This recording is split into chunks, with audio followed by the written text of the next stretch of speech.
Dans cette vidéo, vous allez apprendre le money management de A à Z avec toutes les informations nécessaires pour pouvoir survivre sur les marchés financiers, en passant par le drawdown management, le profit management, la gestion du capital pour devenir un trader professionnel.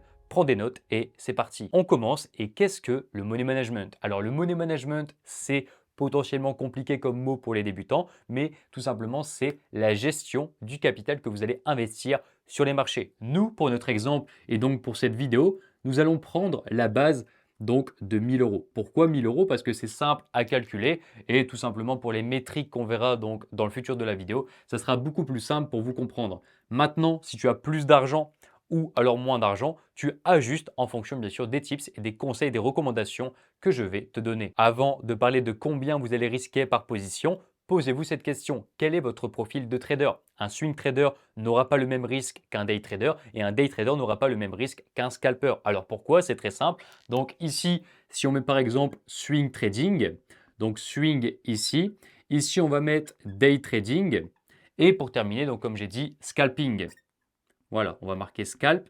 Donc ici, un swing trading va prendre beaucoup moins de positions qu'un day trader ou alors un scalper. Un scalper va prendre beaucoup plus de positions qu'un day trader et un swing trader. Donc tu t'en doutes déjà qu'en fonction de ton profil, tu ne pourras pas risquer la même chose. Si par exemple, on peut voir sur les réseaux sociaux, ok, risquer 1% par position, non, ça ok, ça c'est du trading gambling. Vous allez d'abord choisir, on le verra bien sûr comment on choisit son risque, mais un risque en fonction de votre profil de trader. Si aujourd'hui tu es scalper et que tu te dis ok, je vais risquer 1%, désolé de te l'annoncer, mais tu ne vas pas survivre longtemps en trading. Ok, c'est pas possible de risquer 1% par position si aujourd'hui tu fais du scalping. Donc en général, si vraiment on prend en global dans tout ce que j'ai vu donc dans mon éducation en trading, en swing trading, tu peux risquer par exemple de 1% à 2% par position. Pourquoi? Parce qu'en swing trading, tu peux prendre 3, 4, 5 positions par mois. Ok, ça te laisse le temps tout simplement de bien gérer ton risque et pas de trop risquer donc pendant un mois. En day trading, tu peux passer par exemple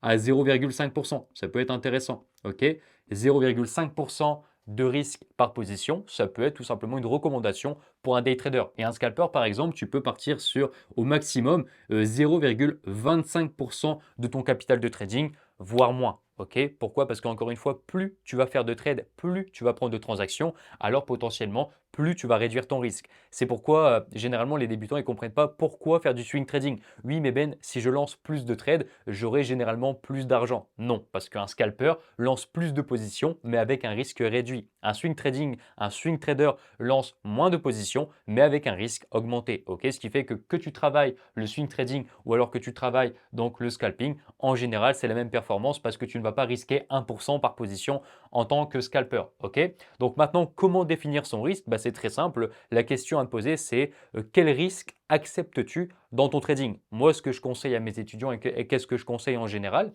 c'est tout simplement de te faire un risque journalier, un risque hebdomadaire et un risque mensuel. C'est ce qu'on va faire directement. Et ici, donc on va commencer par ça, hein. On va se dire, OK, daily, donc daily, c'est journalier. Combien tu risques sur une journée? Ici, on va dire combien tu risques donc hebdomadaire. C'est parce que je mets W parce que c'est ça en anglais. Et pour terminer, mensuel. Ok, ça c'est très important. Pourquoi? Alors pourquoi se fixer déjà des barrières, des règles comme ça? Ça va éviter tout simplement, déjà plus tu as de règles dans ton trading, plus tu vas instaurer de la discipline, moins tu laisseras entrer tes émotions sur les marchés. Ok, si tu n'as pas les règles que je vais t'apprendre directement, alors prends note et corrige vraiment ça avant de sortir de cette vidéo. Vraiment, c'est très important. Ok, donc par exemple, on va prendre un money management basique. On va prendre un swing trader qui risque 1% par position. Ok, 1% par position et en général prend 4 à 5 trades par mois. On peut se dire généralement, ok, alors en daily, il va prendre maximum donc 2%. Donc 2%, quand je dis 2%, c'est-à-dire le swing trader, s'il perd 2% de son capital de trading sur une journée, il arrête de trader et il passe tout simplement au jour précédent. Mais on va dire que c'est la seule métrique qui est un peu biaisée parce que généralement quand tu prends une position en swing trading, moi j'ai fait des milliers de trades en swing trading, c'est quasiment impossible de te faire sortir sur la même journée. Ok, donc c'est un peu biaisé, on le verra plus pour le day trading et le scalping. Ensuite, hebdomadaire, tu peux te dire par exemple, ok, je vais risquer 3%. 3%, c'est-à-dire si tu perds 3 trades, alors tu arrêtes de trader donc la semaine. Je ne sais pas si tu lances un trade le lundi et que le mercredi, tu prends 3 stop loss. Tu te dis, OK, j'arrête de trader pour la semaine et je vais recommencer donc lundi prochain. Pourquoi faire ça? Simplement pour te discipliner. Et encore une fois, éviter l'overtrading et éviter tout simplement de brûler le plan que tu t'es fixé pour devenir un trader professionnel. Et par exemple, sur le mois, tu peux te mettre, donc en général, ce qui se fait, c'est 9%. Pourquoi 9% et pourquoi c'est intéressant? Parce que tout simplement, tu te dis, OK, si je perds 3 semaines consécutives de mon trading, j'arrête de trader pour la dernière semaine, la quatrième semaine, et je reviens donc avec l'esprit clair. Et j'ai fait donc la semaine où tu ne trades pas, tu vas regarder tes erreurs, tu vas corriger tes erreurs, tu vas voir ton journal de trading. Voilà, tu vas essayer d'optimiser ton trading. Donc tu te fais une semaine à blanc, une semaine où tu ne fais pas de trading, et donc tu reprends le mois prochain. Ok, donc ça c'est un money management basique pour un swing trader, mais on verra qu'il n'y a pas que ça pour devenir un trader professionnel. Ok, donc par exemple sur le mois 9%. Donc si par exemple on part de cette base, donc bien sûr on part toujours quand on est trader, on part toujours du plus pessimiste. On ne peut pas se dire oui mais si je gagne là, non, ok, on part toujours du plus pessimiste. Donc c'est-à-dire ici, si je perds au maximum moins 9% de mon capital de trading sur un mois, ce qui fait tout simplement que donc le capital de trading ici représente donc 1000 euros est égal tout simplement donc 100%. Ok, si ici tu perds moins 9%, il faudrait environ donc plus de 10 mois successifs pour cramer l'intégralité de ton capital de trading. Ok, ça c'est très important à savoir. Là où, comme je vous l'ai dit, un scalper ne peut pas risquer 1%. Parce que s'il risque 1% alors qu'il prend plein de trades sur la même session donc journalière et qu'il finit son mois à moins 20%, il lui faudrait donc beaucoup moins de mois pour tout simplement brûler son capital de trading. Aussi, un conseil que je vais rajouter dans cette vidéo, qui n'est pas souvent partagé sur les réseaux sociaux, c'est que je vous invite et je vous, pas vous ordonne, mais vraiment je vous conseille, je le conseille à tout le monde, quand vous injectez un capital de trading, donc par exemple ici, tu injectes ces 1000 euros sur un capital de trading, si tu perds 50% de ce capital, si tu perds 50%, donc 500 euros de ce capital que tu as investi, alors tu arrêtes de trader. Tu retires donc tes 500 euros restants du capital de trading et tout simplement, tu le remets sur ton compte bancaire et tu te formes. Tu te formes, tu changes de stratégie et vraiment tu bosses ton trading. Ok, alors pourquoi? Mais Ben, vous allez me dire oui, mais tu mets 1000 euros et tu trades qu'avec 500. Alors pour moi, vraiment, je vais vous dire quelque chose d'honnête. Si aujourd'hui tu poses un capital 100% qui équivaut à 1000 euros et que tu perds tes 500 euros, c'est que ta stratégie ne fonctionne pas. Ok, ta stratégie ne fonctionne pas, ta méthode n'est pas claire et tu ne réussiras pas en trading. Autant directement donc retirer les 50% et autant sauver la moitié de ta mise. Ok, ne jamais brûler l'intégralité de son capital de trading sur un broker. Jamais, jamais. Ok, c'est vraiment une des erreurs que je vois les plus souvent. Donc, rappelle-toi, si aujourd'hui tu investis 1000 euros et que tu arrives donc ici à 500 euros, qu'est-ce que tu fais? Tu retires ces 500 euros et tu les récupères, tu les mets sur ton compte bancaire et tu ne les laisses pas sur ton broker parce que tu dois changer de méthode, tu dois changer de méthodologie et tu ne peux pas laisser tes 500 euros restants parce que tout simplement ta méthode ne fonctionne pas. Ok, ça c'est un des points les plus importants pour les débutants pour ne pas Ben, j'ai cramé mon compte. Non, personne ne crame son compte quand il est formé professionnellement. N'oubliez pas que le trading, c'est de la survie. Ce n'est pas comme en salariat où tu vas récupérer, par exemple, de l'argent tous les mois, où ton patron va te verser un salaire. Là, ton patron, c'est toi. Le trading demande un money management, donc une gestion du capital bien spécifique. Et donc, tout simplement, la première règle, c'est de survivre. Et donc, tu ne peux pas permettre de perdre l'intégralité de ton capital, au maximum 50%. Et dans le livre que je vous avais cité, donc dans la chaîne YouTube, si tu perds 50% de ton capital de trading, c'est que ta stratégie ne fonctionne pas, alors change-la. Bien, après avoir compris que chaque profil de trader aura un pourcentage donc de risque par position différent et qu'un swing trader n'aura pas les mêmes risques qu'un day trader ou un scalper, on va passer à la suite. Alors je vais prendre un exemple donc simple et rapide pour que ce soit donc compréhensible. On va partir donc tout au long de cette vidéo sur un swing trader qui risque 1% par position donc d'un capital de 1000 euros. Ok, quand j'entends parler donc de risquer 1%, j'entends parler donc de 10 euros. 10 euros par position. On va le marquer, c'est très important.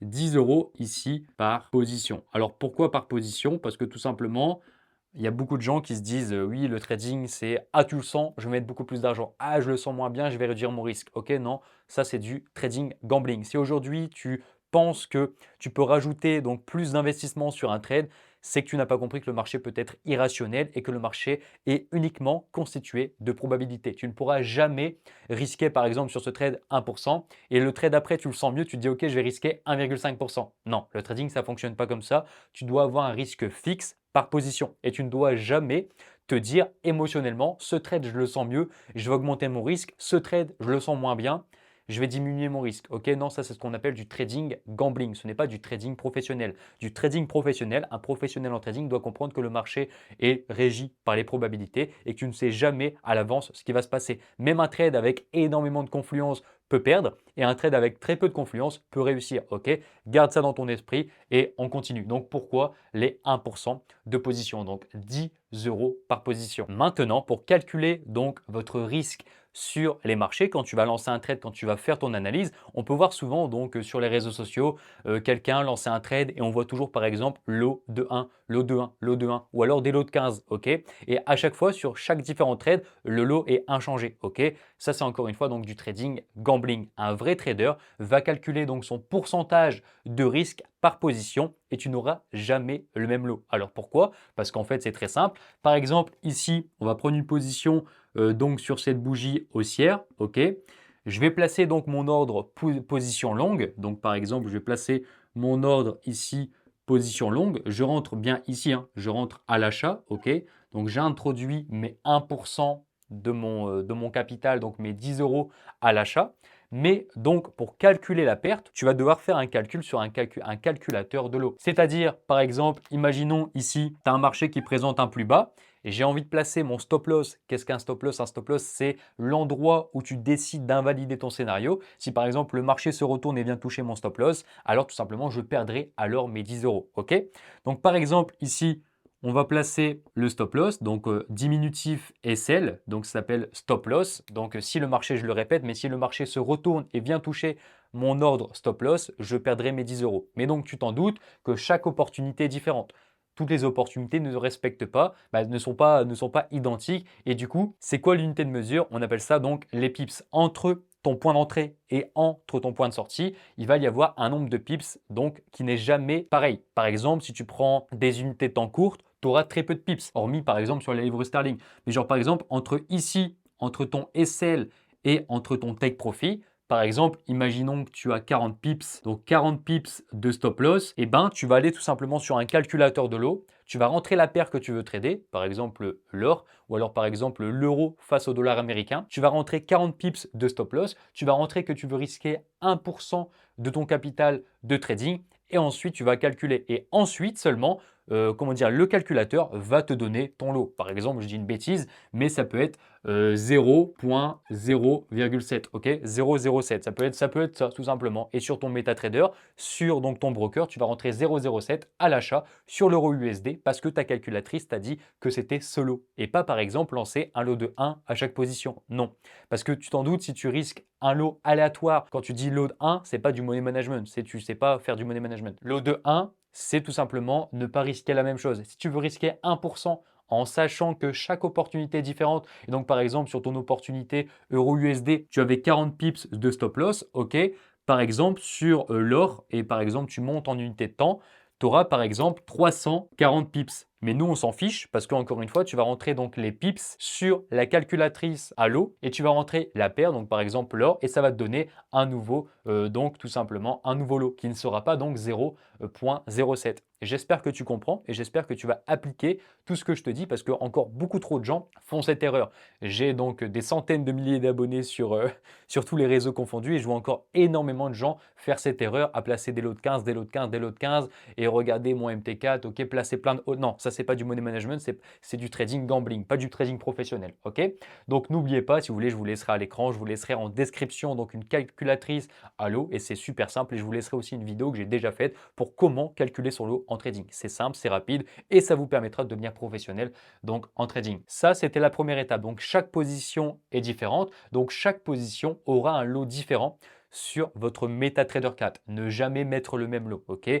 Enlevez tout ce qui a été dit sur Internet, enlevez ce que vous voyez sur les réseaux sociaux et vraiment appliquer ce qui vient d'être dit. Et au moins que tu perds, par exemple, si le marché se retourne, que tu perds 340 pips parce que le marché a touché ton stop loss ou que tu perds 20 pips, tu perdras toujours 10 euros par position parce que c'est le risque qui respecte ton money management, ok? Que tu perds 980 pips ou que tu perds 20 pips, tu dois toujours perdre la même chose. Donc le risque que tu t'es défini de base dans ton plan de trading. Donc ici, 10 euros par position. Et avant de continuer, je voulais clarifier quelque chose. Tout ce que je vous apprends dans cette vidéo et vous montre et vous démontre n'est pas pour faire beau, ok? C'est vraiment pour réduire l'impact émotionnel qu'aura donc votre trading dans votre cerveau et réappliquer directement sur les marchés. Parce que plus tu vas laisser d'émotions introduites dans les marchés, plus tu vas faire d'erreurs. Moins tu auras d'émotions et plus ton trading sera structuré de par ton money management qui, je le rappelle, n'est qu'une pièce du puzzle, plus tout simplement tu seras discipliné et moins tu introduiras donc d'émotions et plus tu seras sérieux dans ton trading et plus donc tu te rapprocheras de la rentabilité. Bien, maintenant que vous avez compris les bases du money management, nous allons rentrer un peu plus dans les détails, dans les abysses du money management un peu plus compliqué. Donc, j'ai nommé ça le drawdown management. Alors, qu'est-ce que le drawdown management? Et pour cette vidéo, nous allons l'appeler donc le DD. Ok, ce sera beaucoup plus facile que de marquer à chaque fois drawdown management. Le drawdown management, c'est simplement un type de management que tu vas faire quand tu es sur une, comment dire, quand tu vas enchaîner des trades perdants. Ok, je vais m'expliquer, tu vas comprendre et on y va directement. Si aujourd'hui tu risques 10% par position de trading, ok, et que par exemple, donc voilà, tu commences ta journée, du coup en swing trading, on va plutôt parler de semaine. Si par exemple tu fais moins 1% et tu continues à faire moins 1%, ok. Émotionnellement, déjà, premièrement, ce que je vais t'apprendre, c'est uniquement pour gérer tes émotions. Plus tu vas enchaîner de pertes successives, plus tu vas perdre confiance en ton système de trading ou en ta stratégie. Ok, ça c'est humain. Même si ta stratégie a été backtestée mathématiquement, tu vas potentiellement perdre un peu de confiance en ta stratégie. Et donc comment faire? Comment apaiser ce sentiment de défaite? Comment apaiser ce sentiment où tu te fais trahir potentiellement par ta stratégie alors qu'uniquement juste parce que l'analyse technique n'est pas respectée ou ta stratégie n'est pas respectée pendant une période bien précise, alors que ça tombe le reste de l'année, elle est respectée, ok, aucun souci. Mais émotionnellement, ça arrive à chaque humain. Et donc, comment faire? Simplement, tu vas utiliser un drawdown management. Qu'est-ce qu'un drawdown management? C'est pour gérer tes pertes quand tu es sur une succession de pertes. Donc, par exemple, ici, tu perds moins 1%, tu perds moins 1%, tu perds moins 1%. Qu'est-ce que je vais faire? Je vais appliquer mon drawdown management. Mon drawdown management me dit tout simplement, si je perds 3 trades successifs, donc j'enchaîne 3 pertes, je vais descendre mon risque. Donc quand j'appelle descendre mon risque, je ne vais plus risquer 10 euros par position. Mais par exemple, là, je vais risquer 0,7% de mon capital de trading. Ok, c'est mon nouveau risque. Pourquoi? Tout simplement pour apaiser ma phase de perte. Imaginons la phase de perte continue, je serais bien content d'avoir utilisé mon drawdown management pour réduire donc mon risque sur les marchés et donc réduire mon impact émotionnel sur les marchés. Parce qu'encore une fois, plus tu vas faire d'erreurs, plus tu vas perdre de l'argent, plus tu seras susceptible de faire des erreurs, ok? Et des conneries, des bêtises sur ton capital de trading, risquer plus, enfin voilà, tenter des choses que de base tu n'aurais pas testé. Pour ce faire, moi ce que je vous conseille, je vais vous donner tout simplement un plan bien défini pour le drawdown management. Alors c'est simple, si donc, je vais te le faire en direct, hein. Si par exemple ici tu perds 1% donc de base, là par exemple tu vas te dire si donc je fais 3 pertes successives et plus, je descends mon risque alors à 0,7%. Ok? Maintenant, tu peux continuer. Si tu fais 6 pertes successives, donc 6 plus, tu vas tout simplement descendre ton risque par position qui de base était à 1%, qui maintenant est devenu 0,7 à 0,5%. Et moi, je te conseille toujours de ne pas trop descendre. Je vais t'expliquer pourquoi. Parce que tout simplement, plus tu vas descendre, plus ça sera difficile de remonter la pente. Je t'explique, ok? Et je pense que c'est déjà très bien. Et si vraiment tu veux en mettre un supérieur, tu peux te dire au bout de 9 trades vraiment où tu perds énormément de trades, vraiment tu es dans un moment où ton analyse technique, ta stratégie n'est pas respectée sur les marchés, tu peux descendre, allez, à 0,4, ok? 0,4. Et donc tu t'en doutes, c'est directement donc impacté via ton money management. Si de base tu risquais 1% de 1000 euros qui était 10 euros, là par exemple, après l'application de ton drawdown management, tu vas risquer 7 euros. Ici tu vas risquer 5 euros et ici tu vas risquer 4 euros. Bien sûr, toujours dans une phase perdante. Et donc comment faire quand tu retrouves, quand tu récupères donc une série gagnante, quand tu commences à regagner sur les marchés? Ben, c'est très simple. Si par exemple tu te dis, ok, il me faut 3 trades à chaque fois pour passer un palier de drawdown management. Par exemple, ici, c'était le palier numéro 1. Ici, c'est le palier numéro 2 et ici, c'est le palier numéro 3. Donc, 3 trades à chaque fois. 3 trades, 6 trades, 9 trades. 3 trades à chaque fois pour diminuer ton risque sur les marchés. Tu vas faire potentiellement 2 trades pour remonter la pente. Donc, par exemple, c'est très simple, tu vas comprendre. Ici, si tu veux remonter, par exemple, tu as fait 9 trades successifs perdants, chose qui est très rare quand même sur les marchés, mais c'est bien de le prendre en compte parce que plus tu vas préparer ton trading aux éventuelles choses qui vont t'arriver, plus tu seras préparé. Parce que imaginons tu fais 11 pertes d'affilée et que de base tu te dis j'en ferai que 3, tu vas pas savoir comment faire et tout simplement tu vas faire des erreurs dans ton trading et inventer des choses le jour J, alors que ça doit être préparé. Ok, ça c'est très important. Donc c'est simple, hein, tu vas dire ici c'était par tranche de 3, donc à chaque fois 3, 3, et ici du coup tu vas remonter par tranche de 2. Par exemple ici, si tu fais 2 trades positifs, tu vas remonter d'un palier. Donc 2 trades positifs, ok, j'ai juste marqué trade comme ça. Si tu fais 2 trades positifs, tu remontes donc d'un palier. Si de base tu es en série de 9 pertes et que tu risquais 0,4%, donc 4 euros de ton capital de 1000 euros, au bout de 2 trades positifs consécutifs, tu vas remonter la pente, tu vas remonter à 0,5. Et encore une fois, pareil, si par exemple tu commences à enchaîner une série de wins, si par exemple la même chose, tu refais 2 trades gagnants, donc 2 trades gagnants sur les marchés, et ben tu vas remonter la pente, tu passeras de 0,5% à 0,7. Tu passeras de 5 euros de risque à 7 euros de risque, ok? Et pareil, encore une fois, donc là on est passé première, deuxième étage et le troisième étage, du coup à l'inverse, tu repasses de 0,7 après 2 trades encore consécutifs. Donc tu remontes, hein, après 2 trades, tu montes directement à tes 1%. Donc je te répète ce qui va se passer et je te répète comment utiliser. Si par exemple tu es en train de faire ton trading et que tu fais 3 pertes consécutives, qu'est-ce que tu fais? De base, tu risques 1%, tu descends à 0,7%. Un trade gagnant, un trade perdant, un trade gagnant, un trade perdant. Tu restes sur ces 0,7. Maintenant, si tu fais donc encore, je ne sais pas moi, 3 trades consécutifs perdants, tu passes cette fois-ci à 0,5% de ton capital. Donc 5 euros et plus 10 euros. Ok, c'est très important. Et si par exemple, encore une fois, tu perds 3 trades consécutifs, cette fois-ci, tu passeras à 4 euros de risque qui équivaut tout simplement à 0,4% de ton capital de 1000 euros. Retiens bien ce qui est dit. Et donc, dans le sens inverse, si par exemple, tu commences à enchaîner une phase positive, des trades gagnants, tous les 2 trades consécutifs gagnants, tu remontes un palier de drawdown management. Tu passes de 0,4 à 0,5, tu passes de 0,5 après tes 2 trades bien sûr à 0,7. Et si tu refais encore 2 trades gagnants, tu passes cette fois-ci du coup à 1% de ton capital de trading. Ce qui va te permettre tout simplement dans les moments négatifs, dans les périodes creuses, dans les périodes où tu n'as pas vraiment beaucoup de succès avec ta stratégie, de réduire le risque. Tu vas réduire ton risque jusqu'à quasi un peu plus de la moitié et jamais descendre, hein. Je vois pas mal de gens qui mettent des drawdown management jusqu'à 0,0. Non, ok. Le drawdown management, ça doit être modéré. Tu ne peux pas diminuer ton risque de 20 parce qu'encore une fois, quand tu vas essayer de remonter la pente, tu ne pourras pas la remonter et tu gagneras tellement peu d'argent que tout simplement tu ne prendras plus ton trading au sérieux. Donc moi, le maximum que je te conseille à risquer, c'est vraiment si tu risques 1%, de descendre à 0,4% et de garder cette métrique donc pour autre. Si par exemple, je dis vraiment un exemple, mais si par exemple tu risques 2% sur les marchés, donc ici tu risques plus 1% en swing, mais tu risques 2%, tu peux faire ce même drawdown management avec cette fois-ci, je vais t'expliquer, bah, tu as juste à doubler, hein. C'est simple, 1,4%, 1%, et ici 0,8%. Et si tu risques 0,5 par position, c'est la même chose. Mais tu as compris, ok, ton drawdown management doit directement être corrélé à la prise, donc au risque que tu donnes à ton trading, à chaque position que tu donnes sur les marchés. Donc ça, c'est vraiment, vraiment important. J'espère que tu as compris le drawdown management. Bien sûr, il n'y a pas de, si par exemple tu descends 3 trades et que tu refais 2 trades, tu remontes directement. Si par exemple, là je fais 2 trades négatifs, un trade encore plus négatif, donc ça fait 3, je descends de base de mes 1% jusqu'à mes 0,7. Si je fais 2 trades gagnants, je remonte directement à 1%.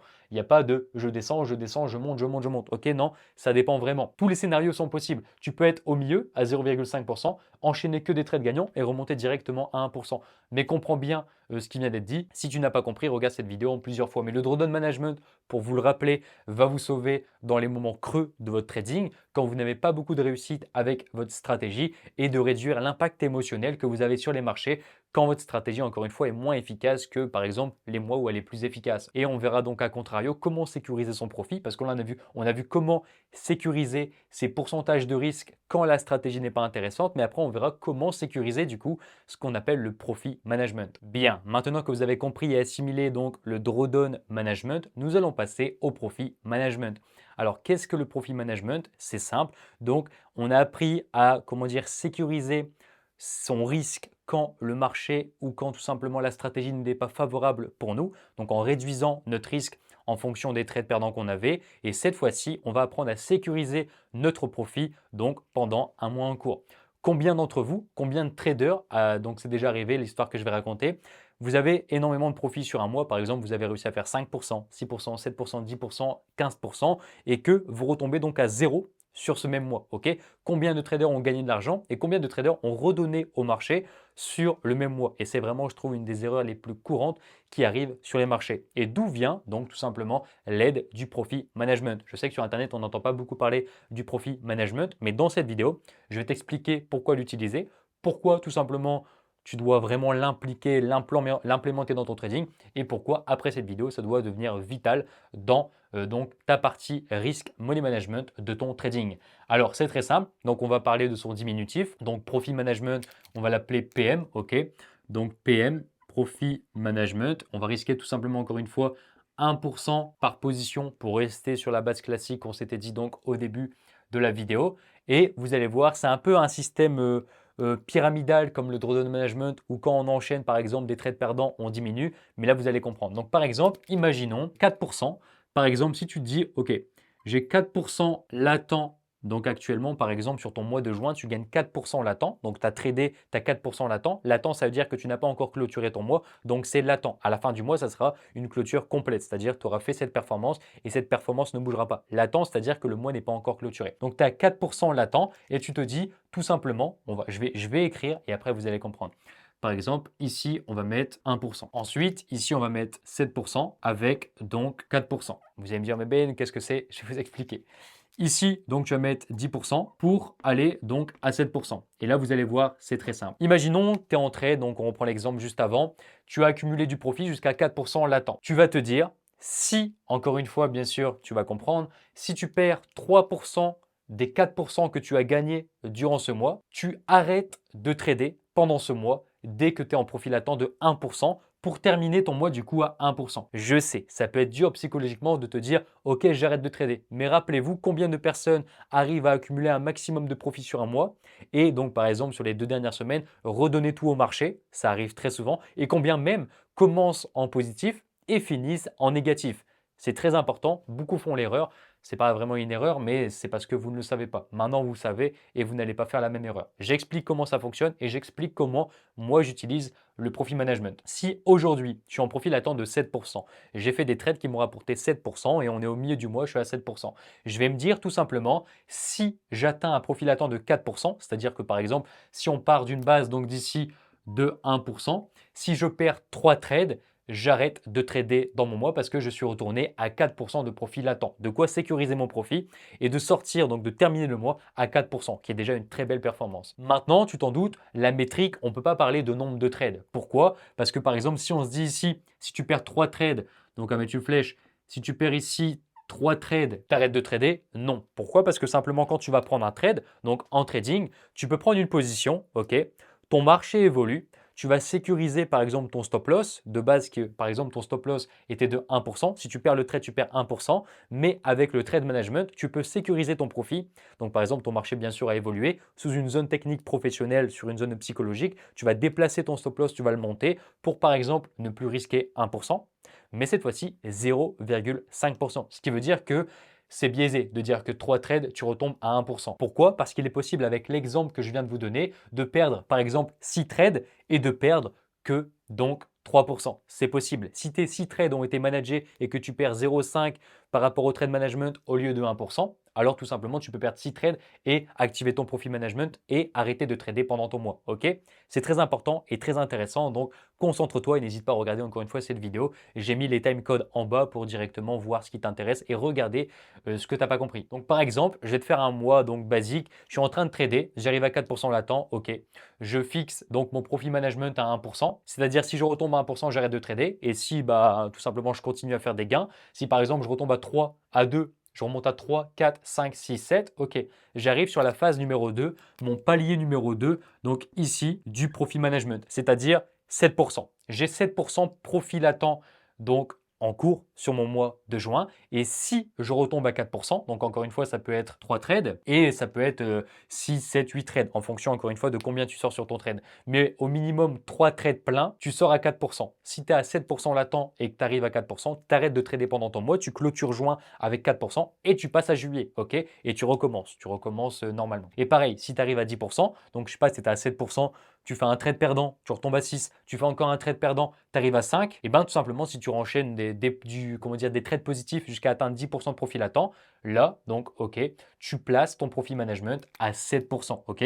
Donc qui est le palier numéro 3. Bien sûr, tu peux faire autant de paliers que tu veux. Si toi aujourd'hui, je sais pas, tu risques beaucoup moins, si par exemple tu risques 0,25% de ton capital de trading par position parce que je sais pas, tu as un account de 200 000, 300 000 euros, et bien sûr, le profit management sera proportionnel. C'est parce que là, ici, je parle généralement aux débutants. Donc, je parle d'une base de 1000 euros sur un risque de base de 1% et quelque chose de compréhensible. Mais si tu risques 0,25%, bien sûr, c'est très difficile, voire très difficile de gagner 10% sur un mois de trading si tu risques 0,25%. J'espère que tu as compris. N'oublie pas que je me sers de 1000 euros et des 1% pour que tu comprennes. Mais si toi tu risques 0,5%, si tu risques 2%, tu dois faire en fonction de ce qui a été dit ici. Donc bien sûr, par exemple, on va prendre l'exemple, 2%. Si par exemple tu supprimes ici et tu passes à 2%, bah, par exemple, tu peux faire 8% et ici tu peux monter, ok? Ici tu peux faire 14%, ici tu peux faire 20% et tu montes. Et pareil, si tu fais 0,5%, tu divises. Tu fais par exemple 2% et voilà. Et en fait, tu fais en fonction du nombre de trades. Moi, ce que je te conseille, le conseil que j'ai à te donner pour gérer efficacement un profit management, c'est de te dire, OK, donc en swing trading, là, je prends l'exemple du swing trading, il me faut 3 trades pleins pour passer, donc couper mon mois. OK? 3 trades pleins perdants. C'est-à-dire ici, tu perds 3 trades à 1%, tu arrêtes de trader pendant ton mois. Ça peut être en swing trading. N'oubliez pas qu'en swing trading, une position, ça peut durer plusieurs semaines, voire des mois. Donc, ce qui veut dire que tu ne prendras jamais, par exemple, 3 pertes sur une semaine. C'est très rare. Ça peut arriver s'il y a vraiment une catastrophe pendant ton mois. Mais en swing trading, déjà, tu ne perdras jamais 3 positions en une journée. Et même sur une semaine, c'est très rare. Sur plusieurs semaines, oui, mais sur une semaine, c'est très rare. Là où, par exemple, donc là c'était facile, hein, c'était du swing trading, donc c'était compréhensible. Mais si on parle donc de day trading, si ici je barre et que je mets par exemple day trading, tout simplement, tu vas te faire donc à plus de trades. Par exemple, tu peux te mettre 6 trades pleins. Tu peux passer à 6 trades pleins, mais en fonction. Si tu risques, par exemple, ici, tu risques plus 1% en day trading, mais tu risques 0,5, bah, si tu mets 4% à 1%, ça sera plus 3 trades pleins, mais ça sera 6 trades pleins parce que tu risques 0,5. J'espère que tu comprends. Donc ça, c'est très, très, très important. Donc fais bien la différence entre le swing trading, le scalping et le day trading. Combien tu gères actuellement de positions par mois. Ce que je te conseille, c'est de regarder ton journal de trading, regarder le nombre de trades que tu prends par mois et te définir un risque, un pourcentage de position. Et après seulement, donc, configurer ton drawdown management, configurer donc ton profit management. Tu l'as compris, mais ton profit management, ça va te servir à pas rendre au marché tout ce que tu as gagné pendant ton mois. Le drawdown management va te servir à atténuer tes phases perdantes pour que émotionnellement, tu sois moins impacté par les prochaines pertes si tu es dans un cycle perdant dans ton trading. Ok. Et voilà. J'espère en tout cas que le profit management, tu ne connaissais pas et que tu vas l'appliquer dès maintenant. Bien sûr, à ton échelle, en fonction de ton risque, en fonction de ce que tu fais comme type de trading. Swing, scalping et day trading. Bien sûr, je ne l'ai pas précisé, mais si tu tombes dans une phase perdante, par exemple, tu commences ton mois à 0%, comme tout le monde, logique, tu commences à descendre, par exemple, moins 1%, moins 2%, moins 3%, le profit management ne s'applique pas. Le profit management, logique, s'applique uniquement quand tu as du profit sur ton compte. Donc là, dans l'exemple, c'était 4%, 7%, 10%. C'est uniquement l'application du profit management quand tu as déjà généré assez de profit pour pouvoir l'activer. Ok. Là où il y a trop de gens qui utilisent que le drawdown management, le profit management est pour moi plus intéressant et voire plus vital dans un capital de trading. Ok, pourquoi? Parce que pour moi, on pourrait même avoir un débat sur un podcast si quelqu'un m'invite un jour sur le drawdown management. Mais si aujourd'hui tu as une stratégie backtestée réellement mathématiquement, algorithmiquement et qu'elle fonctionne, en vrai, il y a débat sur l'utilisation du drawdown management, si c'est bien ou si c'est mal. Ok, ça peut être un débat sur une vidéo, mais voilà. Donc en tout cas, le profit management, c'est très intéressant. Le drawdown management, c'est très intéressant. Et le plus important, c'est de comprendre la gestion du risque. Donc combien tu vas risquer en fonction de ton profil swing, day, scalper. Mais n'oublie pas tout ce que je viens de te présenter pendant cette vidéo. Donc vraiment l'ensemble de ce que je viens de te présenter. Donc ici, le money management complet, profit management, drawdown n'est qu'une partie une pièce du puzzle de ton trading gagnant. Il ne faut pas que ça pour réussir en trading. C'est qu'une pièce du puzzle. Mais si tu veux réussir en trading, il faut assembler toutes les pièces du puzzle, bien sûr, de façon professionnelle. Si de base, tu n'avais pas ce genre de money management, si de base, tu n'as pas une stratégie rentable qui a fait ses preuves durant les dernières années et que tu as un visuel dessus, alors tout simplement, tu ne pourras pas réussir. Mais par contre, si tu as bien toutes ces pièces du puzzle et que tu les assembles, tu finiras donc rentable. Ok? Voilà. En tout cas, j'espère que cette vidéo vous a plu. Prenez soin de vos proches. N'hésitez pas à regarder la vidéo plusieurs fois parce que beaucoup d'informations pour les débutants. J'espère que vous avez aimé et je vous dis tout simplement bon trade.